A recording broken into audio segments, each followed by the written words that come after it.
पृथ्वीराज और संयोगिता प्रेम और वीरता की अद्भुत कहानी। कन्हेरी के महल में एक सुहानी सुबह थी। रानी कर्णावती अपनी बेटी संयोगिता को दर्पण में सजते संवरते देख रही थी। संयोगिता के चेहरे पर एक अलग ही चमक थी, जैसे किसी का इंतजार हो। एक दासी मुस्कुराते हुए बोली, राजकुमारी, कहीं यह चमक किसी वीर राजा की वजह से तो नहीं? संयोगिता हंस पड़ी। सबको पता है मैं किसकी प्रशंसा करती हूँ, अजमेर के महाराज पृथ्वीराज चौहान की।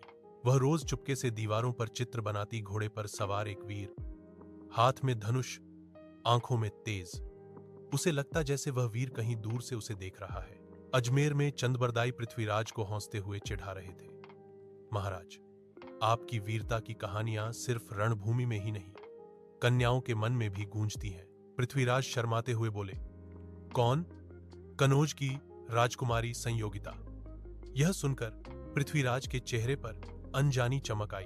दोनों अलग अलग राज्यों में थे, पर दिलों ने एक दूसरे को पहचान लिया था। समय बीता और राजा जयचंद ने अपनी पुत्री संयोगिता का भव्य स्वयंवर रखा, लेकिन जयचंद पृथ्वीराज से ईर्ष्या करता था। इसलिए उसने आमंत्रण पत्र भेजते समय उनका नाम काली सूची, शत्रु सूची में डलवा दिया और अपमान की हद कर दी। दरवाजे के पास पृथ्वीराज की मूर्ति लगवाई, ताकि राजकुमारी जब माला लेकर निकले तो सबके सामने वह उस मूर्ति को अनदेखा कर दे। लेकिन संयोगिता के दिल में कुछ और ही था।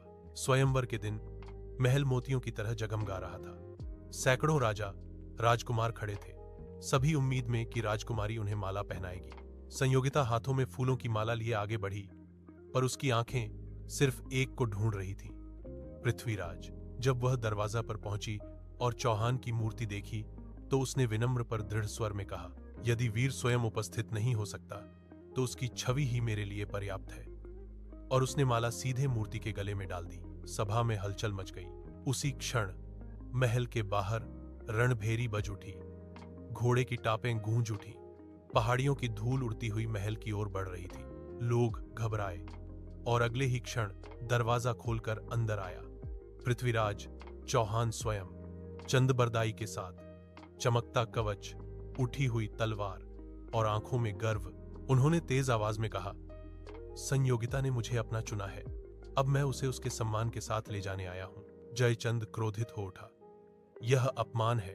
पृथ्वीराज गरजे नहीं, यह प्रेम है जो किसी की अनुमति से नहीं, दिल से चलता है। पृथ्वीराज ने संयोगिता का हाथ पकड़ लिया, घोड़े पर बिठाया और पूरी सेना की सुरक्षा में युद्धभूमि को चीरते हुए उसे अपने साथ ले गए। संयोगिता पीछे मुड़कर देख रही थी। कनौज दूर होता जा रहा था, पर उसके सामने बैठा वीर राजा ही अब उसकी दुनिया था। दोनों ने अजमेर पहुंचकर विवाह किया। राज्य में उत्सव मनाया गया। लोग कहते थे, ऐसा प्रेम, ऐसा साहस, ऐसा सम्मान राजपूत इतिहास में फिर नहीं हुआ।